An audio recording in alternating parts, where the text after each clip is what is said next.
Allahu akbar. Tokko tahuu silaa baatee nama jechisiisam. Daa'ii leenca fakkeenya dhaloota kanaa kan namichi ortodoksiin hundi harka rukutuuf kan Iffooy jedhamu sun isa sodaatee jalaa dheeyseem. Nama rabbiin nu badhaaseem har'a seenaa ajaa'ibaati hojjeteem. Namichi Iffooy jedhamu kan ergamaa keenya Nabi Muhammad sallallahu alaihi wasallam busheessaa tureem. Namichi ana malee namni jabaan hin jiru jedhee dhaadachaa ture arra Ustaaz Husuu sodaatee dheeyseem.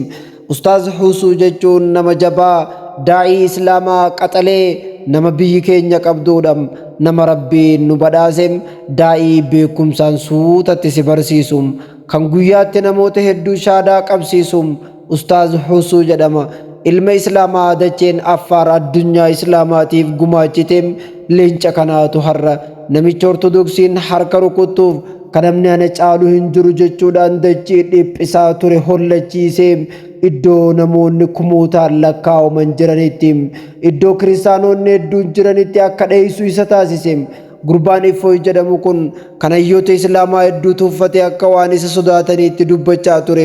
Har'a ammoo faallaasanii ofuma isaatiif Ustaaz Husuu waliin beellama ifumaa qabateem osoo namoonni 80,000 ol isa eegaa jiranii faranxaxee fiigee isa dheeyseem. Ani immoo wanni na gammachiise namicha dheeyse osoo hin taaneem Ustaaz Husuu dhiira haati deesse kana qabaachuu keenyatu na gammachiiseem.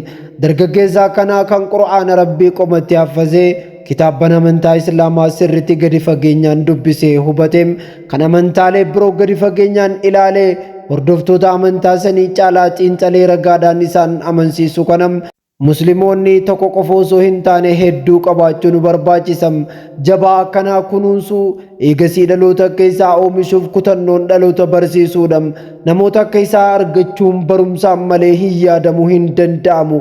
Addunyaa barnootaan fullaatee jirtu keessatti dhaloonni amma jiru dargaggeessa sadaqaa irratti wal loluu fi dargaggeessa safuu cabsuun muslima mataa cabsu fakkeenya godhachuu osoo hin taaneem dhiira xarraqqee warra gamaasan harka kennachiiseem nama isaanii itti kofalchiisu kana if duratti ilaalaa abdiidhaan barachuu qabam.